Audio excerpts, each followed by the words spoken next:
Maintenant, le fonds de roulement net global. Alors ça, ce qu'on appelle le FRNG, ça c'est, si vous voulez, de l'utilité d'un bilan fonctionnel. Alors, là, excusez-moi, la définition du FRNG.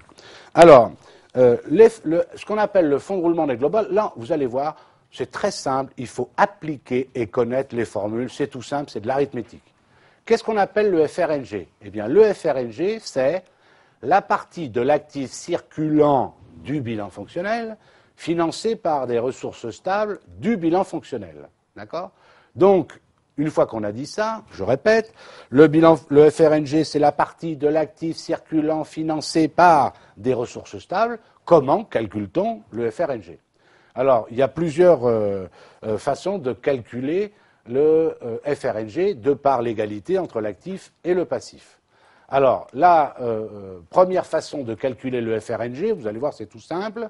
FRNG égale ressources stables moins emploi stable, c'est-à-dire l'actif IMO brut. Vous comprenez que pour faire ça, il faut d'abord avoir fait le bilan fonctionnel. Je vous rappelle que dans les ressources stables, il y a deux choses. Il y a les financements propres et il y a les dettes financières. D'accord? Moins les emplois stables, l'actif IMO brut. Mais arithmétiquement, il existe une autre façon.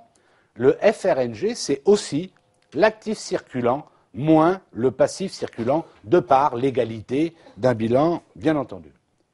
Ce qui est important, bien sûr, indépendamment du chiffre que vous allez trouver, c'est la signification du FRNG. Dans le monde réel, il y a deux possibilités. Il y a soit le FRNG est positif, soit le FRNG est négatif. D'accord? Si le FRNG est positif, qu'est-ce que ça veut dire? Regardez bien. Si le FRNG est positif, si on le calcule ressources stables moins emploi stable, ça veut dire que le financement propre plus les dettes financières sont supérieurs à l'actif IMO brut. C'est exactement ce que ça veut dire. Eh bien, c'est comme ça que ça devrait être dans les entreprises. La règle des équilibres financiers veut que le FRNG doit être positif. Je répète, ça veut dire que le montant des ressources propres, des financements propres, plus les dettes financières, donc les ressources stables, doivent être supérieurs à l'actif IMO brut. Donc le FRNG, dans ce cas-là, est positif, et c'est ce qu'on appelle la règle des équilibres financiers. Alors, si ce n'est pas le cas, c'est-à-dire si c'est l'inverse, c'est-à-dire que si le FRNG est négatif, ça veut donc dire que les financements propres plus les dettes financières sont plus petits que l'actif IMO brut. Alors pourquoi ça c'est pas bien et pourquoi tout à l'heure c'est bien? Tout simplement, comprenez, je vais prendre un exemple, j'espère, très simple que vous allez comprendre facilement. Si le FRNG est positif, ça veut dire donc que les financements propres du passif et les dettes financières sont supérieurs à l'actif IMO brut. D'accord. Ça veut dire qu'en fait, entre les financements propres, on fait simple, entre le capital que vous avez mis et les emprunts que vous avez faits, c'est supérieur au montant de l'actif IMO brut, au montant, pour faire simple, de l'immobilisation que vous avez achetée. Donc, si vous comprenez ce que ça veut donc dire que si le FRNG est positif, cette part de fonds de roulement net global positif, cette part positive, sert à financer une partie de l'actif circulant, donc une partie des stocks, une partie des créances clients, etc. Et pourquoi ça doit être comme ça et pas autrement? Eh bien, ça doit être comme ça parce que vous allez comprendre très simplement, si ce n'est pas le cas, c'est-à-dire, si c'est l'inverse, c'est-à-dire financement propre plus dette FI plus petit que l'actif IMO brut. Ça veut dire quoi? Eh bien, ça veut dire que votre actif IMO brut n'est pas financé, vos IMO ne sont pas financés avec le capital et les emprunts. Donc, c'est financé par qui? C'est soit financé par les fournisseurs, soit financé par du découvert bancaire. Je vais prendre un exemple outrancier en admettant que ce soit possible. Qu'est-ce qu'il dit? Imaginez que vous souhaitiez acheter un véhicule. Première solution, vous allez voir votre banquier et vous lui dites, voilà, je vais acheter un véhicule, je ne sais pas moi, 15 000 euros, d'accord? Première solution, je dispose de 5 000 euros, est-ce que vous acceptez de me prêter, donc 10 000 euros, pour acheter le véhicule? Est-ce que vous êtes d'accord? Qu'est-ce que ça voudrait dire dans ce cas-là? C'est vous disposez de 15 000 euros, d'accord, qui finance exactement le véhicule que vous auriez à votre actif. Au passif, vous mettriez 5 000 euros de capital, 10 000 euros d'emprunt, vous êtes d'accord? Et à l'actif, vous auriez la valeur du véhicule, 15 000. C'est équilibré. Imaginons que ce soit possible et que vous ne vouliez pas faire ça. Imaginons que vous alliez voir votre concessionnaire de voiture et vous faites comment pour financer? Regardez bien. J'imagine que vous avez vos 5 000 euros de capital aussi, comme là. Donc, vous lui faites un chèque de 5 000 euros où vous lui donnez 5 000 euros en liquide, que vous avez, par exemple, et le reste, c'est 10 000 euros. Il manque 10 000 euros. Est-ce que vous êtes d'accord? Imaginez que vous lui fassiez un chèque sans provision. Qu'est-ce qui se passe? Qu'est-ce qui va se passer? Vous voyez, c'est outrancier, bien sûr. Si je regarde votre bilan à la seconde, qu'est-ce qui va se passer? Au passif, qu'est-ce que vous allez avoir? Le capital, 5 000 euros. À l'actif, vous allez avoir quoi? La valeur de la voiture, 15 000 euros. Est-ce que vous me suivez? Le problème, c'est qu'il manque 10 000 euros. 10 000 euros du côté du passif. Ça sera quoi du côté du passif? Du découvert bancaire. Forcément. Et vous allez me dire, et alors? Eh oui.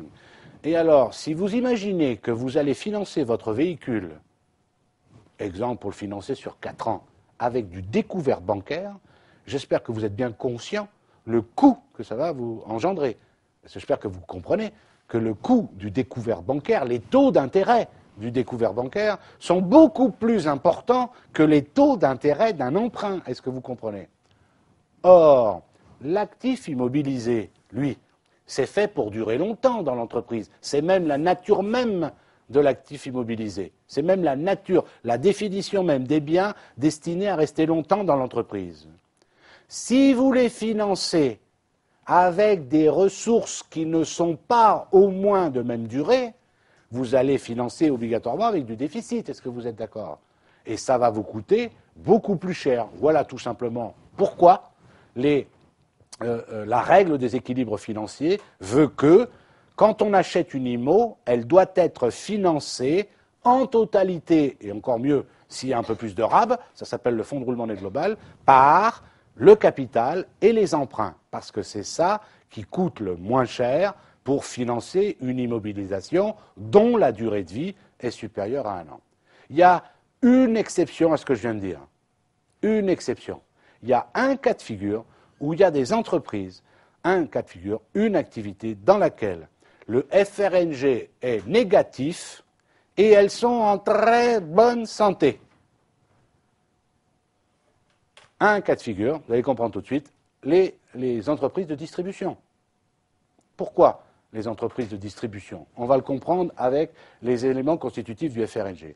Parce que dans les entreprises de distribution, qu'est-ce qui se passe?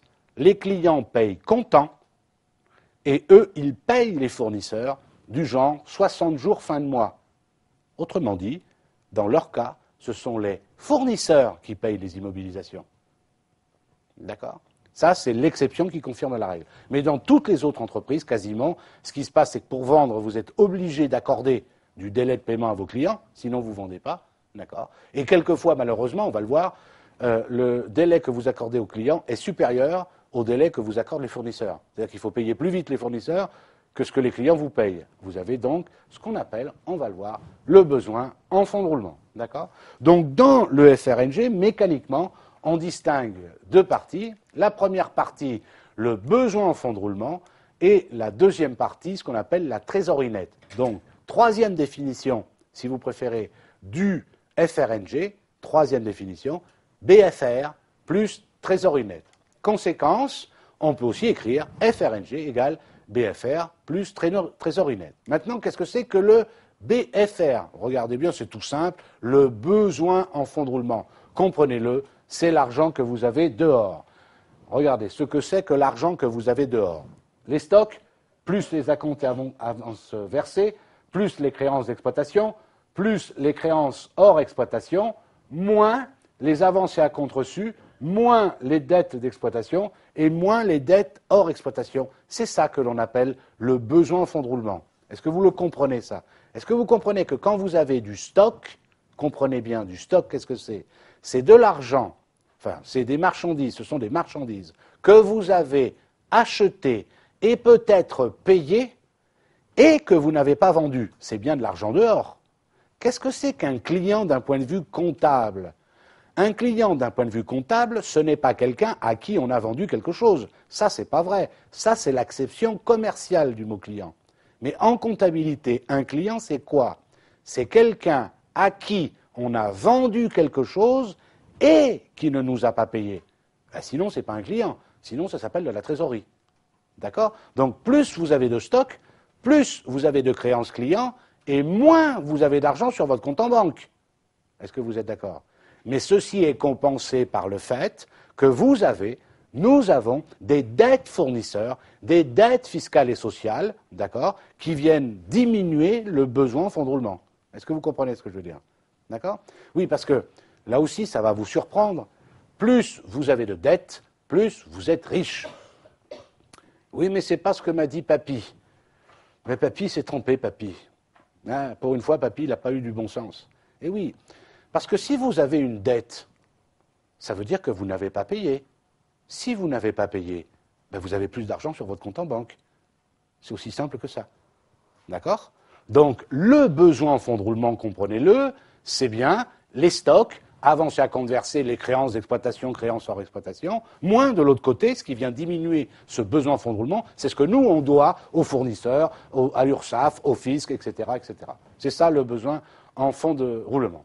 Eh bien, on peut séparer le besoin en fonds de roulement en deux parties, c'est tout bête, hein. Ça c'est pas grave. La première partie, le besoin en fonds de roulement d'exploitation, et la deuxième partie, le besoin en fonds de roulement hors exploitation, BFRE et BFRHE, et donc on peut écrire BFR égale BFRE plus BFRHE. Le BFR, on vient de le voir tout à l'heure, c'est dans la définition du BFR, je vous ai séparé, emploi cyclique moins ressources cycliques, le BFRHE, les emplois d'exploitation moins les ressources hors exploitation. Maintenant, il nous reste la trésorerie nette, et de par l'égalité entre l'actif et le passif, et ce qui est écrit ci-dessus, tout ce qu'on vient de voir, il existe deux façons de calculer la trésorerie nette. Première façon, trésorerie nette égale FRNG moins, j'ouvre la parenthèse, le BFR. Je fais exprès d'ouvrir la parenthèse parce que le BFR peut être négatif. Donc attention, FRNG moins, j'ouvre la parenthèse, quelque chose de négatif, ça peut faire quelque chose de positif. On est d'accord? Notez bien, grâce à cette formule, que même si le FRNG est négatif, la trésorerie nette peut être positive. Je vous prends un exemple. FRNG moins 1000, d'accord? BFR moins 1100. Moins 1000 moins 1100, ça fait plus 100. D'accord? D'ailleurs, quand le BFR est négatif, au niveau vocabulaire, on dit qu'on a une ressource en fonds de roulement. C'est le cas des grandes surfaces. Elles ont une ressource en fonds de roulement. Oui, la valeur de ce qu'elles ont en stock, la valeur de leurs créances clients est plus petite que ce qu'elles doivent aux fournisseurs.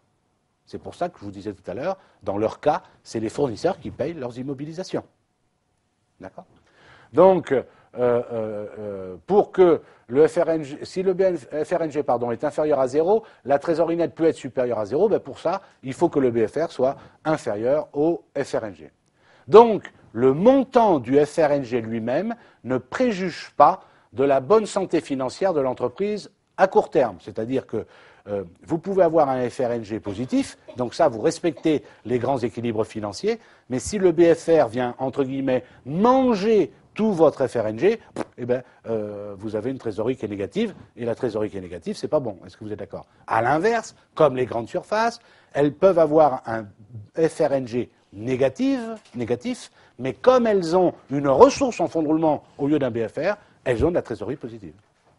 Donc, deuxième façon, trésorerie nette égale la trésorerie active moins la trésorerie passive, telle que nous les avons calculées tout à l'heure dans le bilan fonctionnel.